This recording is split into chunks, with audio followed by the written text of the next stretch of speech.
Hey everybody, good morning. It is Monday morning. It's Snipes and Stripes Weekend Edition, and we are all set for the conference finals, PLZ. Happy Monday. How was your weekend? Some great hockey again. And I'm going to say again, it was a lopsided game, but again, we see why the greatest players in the world get paid the way that they do, and they come up in huge situations. As in Connor McDavid and Draisaitl in a pivotal Game 6 that we saw over the weekend. How was your weekend, buddy? What's going on? Well, it was pretty good. I'm looking forward to Game 7 tonight, but I'll send you a picture offline. I had a hernia for like 2 years, and JR, it was the size of literally a baseball. It was disgusting. Oh no! It was disgusting. Well, on Friday morning, I woke up and it had ruptured, and it was literally strangling my intestines. And I call the Blues medical trainer. He's like, "Hey, go in and see Dr. Blunt. He's the best in St. Louis. He does all the Blues." I go in and see him. I'm walking around my house, buddy, and I'm like I'm in so much pain. Oh my God! I know what that feels like. By the way, did Razor Ray take care of you? Is that who you called? So yeah, exactly. So I go in at 2:30, and the guy looks at it. He goes, "We need to operate now." So they operated at 5:30, and I'm sitting here with an ice pack. But it's on a scale. It is 1,000%. I will take the surgery pain that I have right now compared to the pain that I had on Friday. It was not how I planned on my Friday starting. So, but anyway, I'm doing good now. I'm looking forward to Game 7 tonight. Let's thank our sponsors before we get into Brock Besser and that news. Bet Online is your number one source for all your summer sports this season, from MLB, golf, NBA, and the NHL playoff stats. All the latest stats, news, and scores available to follow your favorite teams. Get the latest odds and lines, including the latest team matchups, player props, and odds on just about every sport out there. Head to the website today or use your mobile device to get in on the action. Bet Online, where the game starts. And shout out to your Whiskey in the Wild, buddy. Yeah, Whiskey in the Wild, the best chocolate orange whiskey of all time. Go to whiskeyinthewild.com and order today. It is fantastic, and hopefully your neck guards and all your safety gear is going very well. Going really well. Actually, I was talking to you guys, the former players, this past week. We're doing some custom orders, so yeah, reach out to me today for custom neck guards for your organization. So let's get into Game 7 tonight. Breaking news this morning or last night: Brock Besser is not going to play tonight, JR, because of blood clots. Did you ever have blood clots when you were playing? Like, how does this happen? You get to take the vaccine. And you're laughing. I'm not kidding. I'm not kidding. You take the vaccine, and that's going to create a lot of problems. No way should a young man like Brock Besser be getting blood clots. And I'm very serious about this, because my future son-in-law that is getting married this weekend to my daughter, his dad just passed away last week unexpectedly in the middle of the night of a blood clot. Jesus. Just got another jab a few months back. 62. Young. He died 10 days before his son was marrying my daughter, and he had a blood clot. And the family and my daughter are convinced of where it stemmed from, and it's happening rampant around the world. The only problem is you don't hear about it, is because these people that are in charge of the health world are evil. And unfortunately, that's a terrible thing to happen, not only to people around the world. My son-in-law's dad really putting my daughter's wedding in a tailspin, having a funeral on Thursday and a wedding on Saturday. That is not what we wanted. But Brock Besser, I think, is another catastrophe of the bigger catastrophe, and I don't care. I don't care what people say to me. They can say whatever they want, but I am going I'm going to lay blame on the jab, period. And I don't care what you think about me. Where is the wedding? It's in Germany. In Germany? Yeah, it's in Germany. I leave for Germany tomorrow, so I get to watch Game 7 tonight. And Vancouver without Brock Besser is probably a huge underdog. Brock Besser has been the most clutch player for Vancouver in the playoffs with his timely goal scoring ability. With playing a third goaltender, even being at home, they're going to give it a great shot. And but the way that Draisaitl and McDavid played in Game 6, especially McDavid, I don't know. You got to give the upper hand to Edmonton, in my opinion. Listen, before we get to that, because I know you don't want to. What you just talked about is absolutely tragic. It's disgusting. It's sad.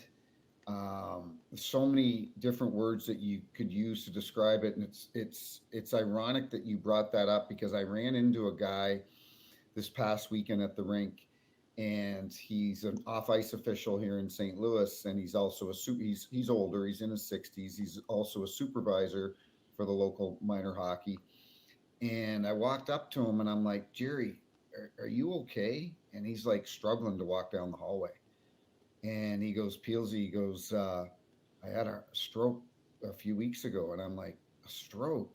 And he goes, yeah. And the ironic thing is, 2 weeks before my stroke, I went in and got a clean bill of health. And 2 days before my stroke, I got another shot. And 2 weeks before that, like I said, went in, his doctor, everything's fine. All of a sudden he gets the shot again, and all of a sudden this healthy man has a stroke. Yeah. It's a joke. And this is a hockey show, but what you're going through is, see, it's easy for people to discount it, not talk about it. But when it happens to you, like it is right now, and it's affecting your family, like you said, you've got a funeral Thursday and the wedding Saturday, that's really, it's just sad. It's sad. Yeah. Well, again, this is a hockey show and we don't want to go too politically personal, but it's kind of hard when the biggest disgrace on humanity, that's ever been laid on in humanity is COVID and the vaccine. Without question, it was a political ploy to get somebody out of office, to make people afraid, and to put money into pockets of big pharma. And it was, I don't care what anybody says to me. I will never not believe that. The facts lead that way. The facts lead to that analysis. Not just hearsay or happenstance. The facts point that way. So I'm going to keep it at that, and we'll try to get. More importantly, how's your daughter doing? It's been a hard week.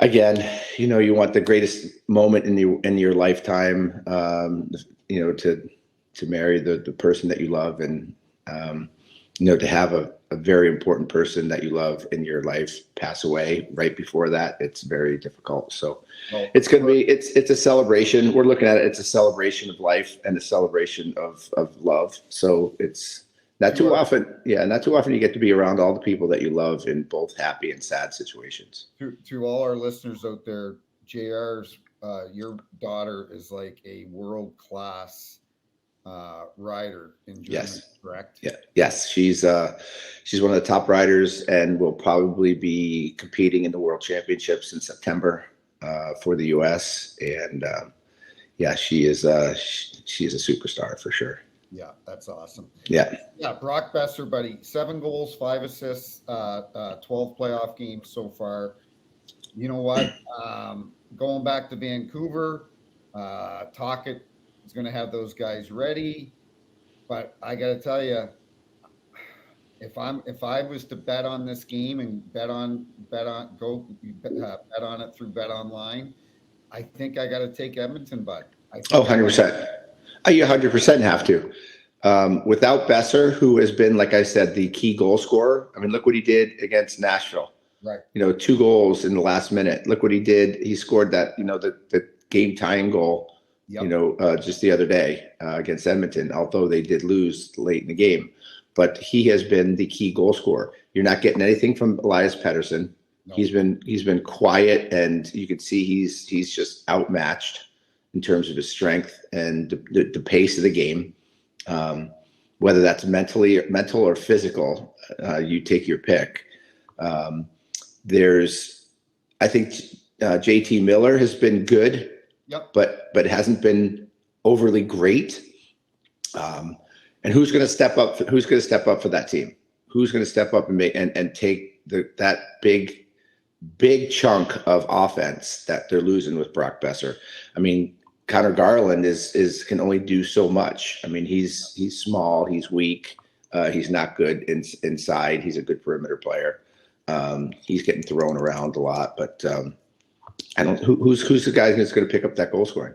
Well, that's, you know what, it's going to be picked up by the third. If Vancouver's going to win this game, it's probably got to be one down in the trenches by the third and fourth line. Like a guy like Lafferty has got to be a guy that does things that are outside his character zone, because he's a very dependable player. Good defensive player, good penalty killer, but does have some offensive talent. The guys like that have to find a way to fit into the offense, maybe take a little bit more chances offensively, shoot a little bit more rather than dump the puck in, try to carry it in on the entry, do a little bit that are a little bit more uncharacteristic to their style. But they needed somebody. And again, these are situations when we find like future stars. This is where we find where people come in and take advantage of a situation. Someone's going to step into that role of Brock Besser on that line and has an opportunity to change the course of his career. Now, will that happen? I don't know. I think Edmonton's going to win. Evander Kane's been playing better. Side a lot. The key guys. All of them. It's like that was a 5-1 thumping. Well, and listen, and the best player in the world right now, and Connor McDavid, a little birdie told me over the weekend. I had a message from somebody in Edmonton, and they said he's dealing with a pretty significant injury right now. And we know in the playoffs, everybody's dealing with injuries, but there's a reason that he isn't on top of his game right now. But I'd still take a 70-80% Connor McDavid over anybody else. And I gotta give credit to Chris Knobloch. I think I really like this guy, JR. He's shown he's pretty cool customer behind the bench there. And what he's done in Edmonton, he's done a tremendous job. And I give him, I think he 100% made the right choice by going to Calvin Pickard for 2 years. But I also give him credit for saying, you know what, Stuart Skinner, we gave you a break. We gave you a couple games off. Mentally get yourself to get your shit together again, and put him into game 6. And Skinner played well. And Skinner's got to goaltend Arturs Shelos tonight. But I think Edmonton's going to win. And if it's Edmonton and Dallas, or if it's Vancouver, Dallas, either team, we're going to have one hell of a conference final. Yeah, it just feels like that, right? It just feels like it's the Connor McDavid Draisaitl moment. Yes. Game 7, they had a big win in Game 6, and with Connor McDavid even injured, he had 3 assists. Right. Hyman played good. You said Evander's playing well. Their defense is playing strong. If Skinner comes back in and plays, I think half decent. Correct. Half decent. I don't think Vancouver right now has the offensive potential to outscore or outduel Edmonton. And with the third string goaltender, I don't think they have the defensive aspect either. So it's going to come down to special teams. If Edmonton can stay out of the penalty box, not allow Vancouver to get on the power play, and vice versa. That's always a big issue in Game 7s. Who is the the quieter team in terms of taking penalties, more disciplined team. But this is what we want. This is exactly what we want in a situation like this, getting ready for this game 7 that's going to put the conference finals into place. I was really impressed with Dallas being able to get rid of Colorado, which was very impressive in Colorado, 2-1, after Colorado gave them a thumping in Dallas. I thought for sure that Colorado would step up, because we talked about it last Wednesday, how Colorado was going to be ready. That was going to be one of their best games, which it was. Every single player, even, obviously McKinnon leading the way. But that Dallas team, they're good, buddy. They are. I'm telling you, they could be the best all-around team left in the playoffs in terms of their defensive system, their goaltender, their offense, their special teams. Really impressive to watch. I think they beat Vancouver or Edmonton. I really do. I think Dallas is the best team in the West right now, and I think they're going to go to the Stanley Cup final. And you know what, Pete DeBoer, I think 5 out of the last 7 years has been in the conference finals. This guy is one hell of a coach. And I saw his interaction with Zach Parise as they were shaking hands the other day. I saw when Dallas beat Vegas a couple weeks ago, the players hugging him. These players love playing for Pete, and he is one hell of a coach. And whoever they're going to play in, we'll get to Florida and the Rangers in a second, but whoever they play, it's going to be a great series. I think Dallas will come out of the West, though. Yeah, especially when we talk about the injuries. If McDavid does have an injury and it does fester and get worse, that's not good news for Edmonton against a team like Dallas. They have too many offensive weapons, and again, their defensive style of play. I mean, to hold Colorado to 1 goal in Colorado in a game 6 situation, to avoid a game 7 is extremely, extremely impressive. So Jim Nill's done a tremendous job there. He really has. Either him, it's a combination of him. It's a combination of their scouts getting Wyatt Johnson and Robertson and all these young Stankoven, all these young players. They've got he's building a good. Yeah, can we give shout out to one of the craziest names in all of sports? Stank. It's not Stankoven. It's Stankoven. I know they say Stankoven, but I'm going with Stankoven. Sounds much better. How's your nickname, Stanky? Hey? I mean, but can you and the way that he plays is stanky, right? He's just in your face. He's gritty. He slashes and he digs in there, and he's not the biggest guy in the world, but he goes in those high traffic areas and he just gets under your skin, and he's stanky. You gotta love it. Rangers, Florida. Awesome. Wow. As you know from playing in the league for so long, anytime the New York Rangers are in the playoffs deep, it's good for hockey. Oh, it's Matthew Tkachuk, he made a statement, and I actually texted Matthew yesterday and I said, hey, good luck in the conference finals. Embrace and love New York City. And he said to me, he goes, Peelsy, it's my favorite building to play in. Like this series, I think, is going to be awesome. Well, the 2 best teams in the East. These if you start the playoffs, the 2 teams that you're probably going to pick to be in the conference finals are the Rangers in Florida. Mm-hmm. They were the best teams coming down the stretch. They were the most all-around teams. Obviously, Rangers winning the President's Cup trophy, but Florida was up there for most of the year, and especially since January, might have been the best team in the National Hockey League. So to see these 2 teams going at each other, it's going to be hard for Florida, because literally they're going to be on the road for 7 games. Right. I mean, I don't care what the fan base in Florida has created during playoffs, because more people come out for the playoffs than during the regular season. But more Ranger fans from Florida are going to come out than Florida fans. It's going to be a Ranger-fested Jersey arena down there in Sunrise. I wonder if I haven't seen anything on it, but do you remember last year or the year before, you had to be a resident of Florida to buy tickets to go to the Tampa Bay Lightning. because they were afraid of that. I wonder if that sort of thing is going to happen again, because you're right. I didn't see how you do that. I don't either, because you know this. There's a lot of New Yorkers in Florida, buddy. There's a lot of New Yorkers. And even more now since COVID hit, since all this bullshit happened. Yeah. A lot of them moved down there. So yeah. Listen, this is going to be, you've got great goaltending in Bobrovsky and Sturkin. You've got star power with Barkov, Matthew Tkachuk, Panarin, Kreider. Chris Kreider, I tweeted out on Thursday or Friday, other than Joe Pavelski, buddy, he might be the best player at tipping pucks in front of the net. Yeah.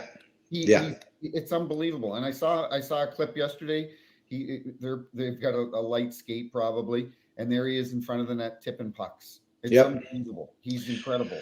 Well, there's these guys that have that really cool and very creative talent, like that are the best in the game, but they continue to practice to improve their craft, right? Like look at what Sidney Crosby does after every practice. He's taking backhands. He's got the best backhand in the world, yet he's taking 100 backhands, after practice. Joe Pavelski stands in front of the net for 20 minutes and just tips pucks. There's a reason why these guys are the best, because even though they know they're the best and they are the best, they still go at it. They don't take it for granted. They keep sharpening their craft, which is, you got to give them a lot of credit. I mean, three goals in the third period to win that series by Kreider was spectacular. And they weren't overly impressive. They're just grinding, get to the front of the net, go where the puck is going, and you get rewarded. And that's a good lesson for a lot of kids to learn is, you want to score goals, get to the high traffic areas, get to where the puck needs to go. This could be a physical series too, because Trouba's going out there. He's wanting to, blow some guys up. You've got Miller. Miller will. This is going to be a physical series, and let's not forget about the coaches. We've got two, possibly down the road, Hall of Fame coaches here in Peter Laviolette and Paul Maurice. Yeah, two really good guys too. Yeah, yes, really good guys, good coaches. I could listen to Maurice talk all day. He's hilarious. It's going to be one hell of a series. Yeah. Well, I'll tell you, if you're going to take the physical aspect, you got to take Florida. Florida is much more physical, much more built for a physical game than New York is. But I mean, New York is New York. I mean, they finished number one for a reason. And if Shesterkin's on his game, it's going to be very difficult for Florida to win this series. But I got to agree with Matthew Tkachuk. You're playing in Madison Square Garden. You're playing in the most famous arena in the world. Yep. And if that doesn't light somebody up and get somebody excited, being on Broadway, being on that big stage, then there's something seriously wrong with you. Listen, you didn't shy away from the bright lights. When you skated out at MSG, and I'm sure you have memories of that, and you can probably picture yourself even now skating out there. Was that one of the best feelings ever? Yeah, I scored two of my best. Yeah, absolutely. Because this is where the most famous people in the world perform. Right on that stage. And to be a part of that most famous grouping is, it's a very humbling, and it's an accomplishment. It's an honor to be able to do that. I scored some of my best goals in Madison Square Garden. Also broke my jaw in 28 places in Madison Square Garden. I walked in at 3:30 in the afternoon on a Saturday to an elephant shitting all over the place next to a Zamboni, because the Ringling Brothers of Barnum and Bailey Circus were there at 11 to 1, and they had to lay the ice down. So they had to take all the Ringling Brothers equipment off and put all the animals into pens, not depends as in underwear, but in the pens. And then they had to lay the ice down from 1 until 8, and our game was at 8 o'clock. And literally, I was standing next to an elephant at 2 hours before I was playing the hockey game on Madison Square Garden. It just goes to show you how unbelievable this building is. Is that, I can picture the play. I think the face-off was on the right side. Is that when you took the puck to the face from the slap shot? Yeah, so it was in the third. I believe it was the second. It was the first period.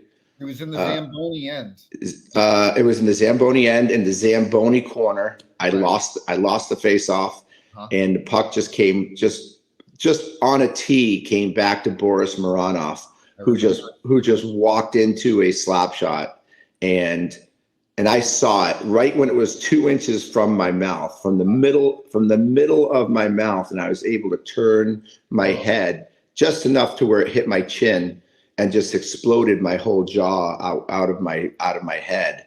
And not knowing the situation or the call, Darren Pang was on the call. Yeah. So to listen to Darren talk about that incident when I do watch the replays, I don't remember anything because obviously I was knocked out, and I just seeing myself on the ice and then seeing the blood start coming out from underneath my head but I did stand up. They held my jaw together. I skated off. I wouldn't let them carry me off. And I got a standing ovation from Madison Square Garden fans. And as a flyer, that doesn't happen very often, if ever. So again, the jaw 28 places. Like I don't even know if that's, I don't even think it was just one of those breaks, and it literally, you could see in the x-ray the outline of the puck where my jaw just collapsed and caved in, and then all the spider breaks, like when you crack a glass, all those spider breaks that just go in every which way in every direction. That's pretty much how it went. How long is the surgery for that sort of thing?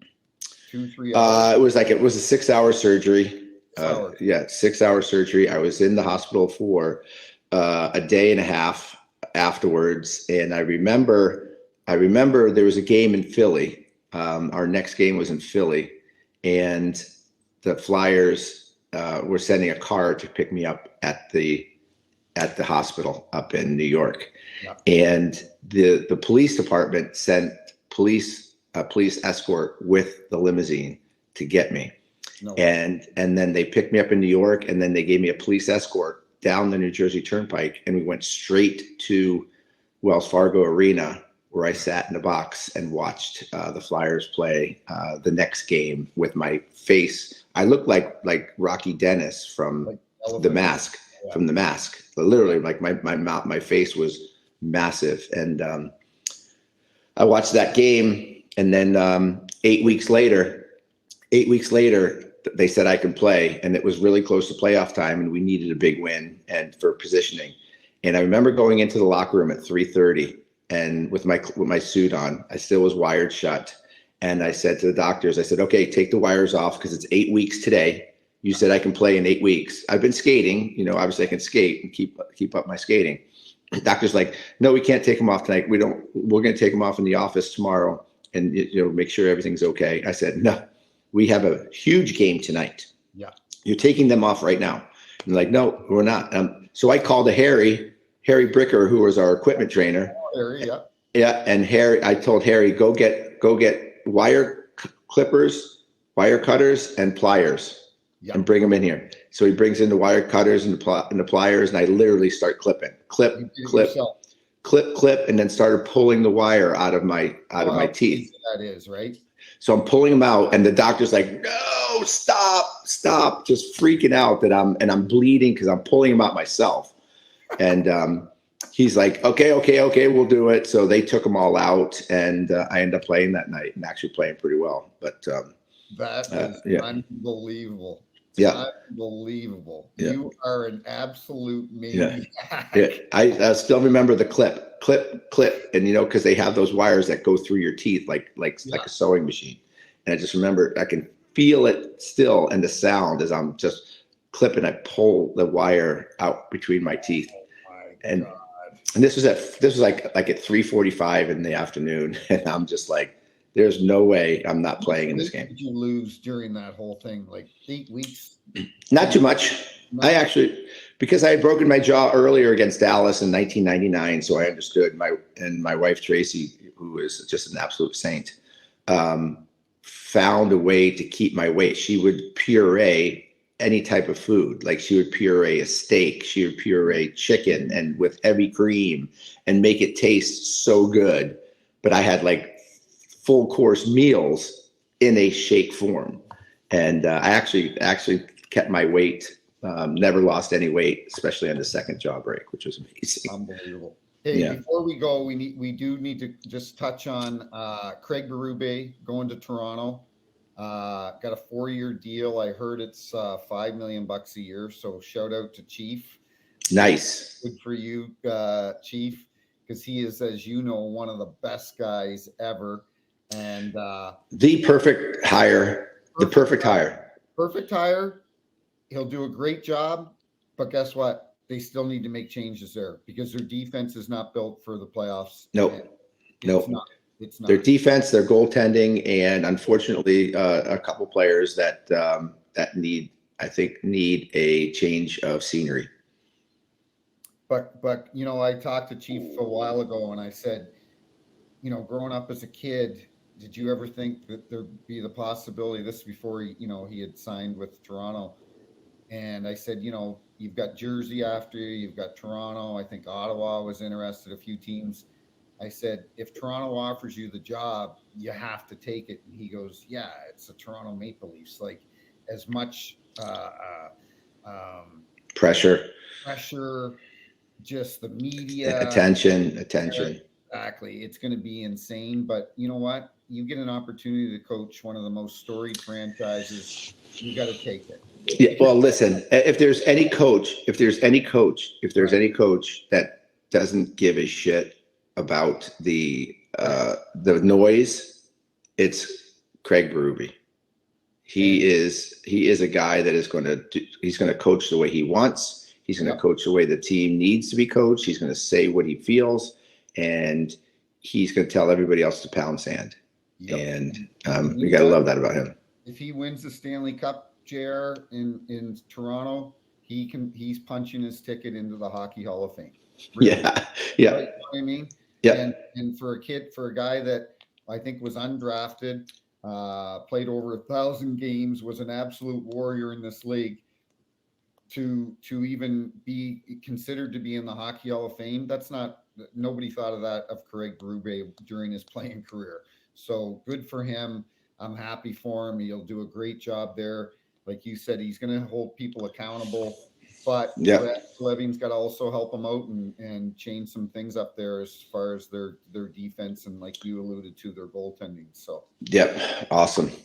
Well, good show, good stuff. Look forward to Game 7 here tonight and getting the conference final all secure and wrapped up. If I had to pick between Rangers and Florida, I'm going to have to take Rangers in 7, but it's going to be a battle. Yeah, I'm going to take Florida. I think we're going to see Florida, Dallas. But you know what? Hey, listen, you also said the Boston Bruins weren't going to make the playoffs, so I'm not. Yep. But I did say Dallas or Edmonton was going to be in the finals too in the beginning of the year. So, and I did say the Rangers were going to be in the final in the beginning of the year. So I still have 3 of the teams that I talked about. So, that's good. Well, listen, shout out to our sponsors, Bet Online, Whiskey in the Wild, Protected Neck Guards, Believe TV, Caffeine TV. Thank you very much, JR. You close it out, buddy. Yeah, it's great to be back on a Monday. Snipes and Stripes is near to my heart. I love the hat that you got going. Obviously, nofilter.net is the premier place to watch your podcasts. And we will see you on Wednesday from Germany. I will be there, just enjoying some schnitzel. What's the time change in Germany? From you, it's 7 hours. So for 7 hours. So I'll make sure that I'll have some schnitzel waiting for you for Wednesday's show. All right. Okay. Enjoy this week and your daughter's wedding, buddy. It must be something to think about walking your daughter down the aisle. It's going to be somber, but it's also going to be a celebration. So I appreciate it. So from me to you, from Snipes and Stripes and No Filter, we will see everybody on Wednesday, 7 p.m. Eastern time and 4 p.m. Pacific. Looks like I'll be somewhere in Germany, and I don't even know what time it is, but we'll see you Wednesday. It's going to be a blast. Okay, buddy. See you, PLZ.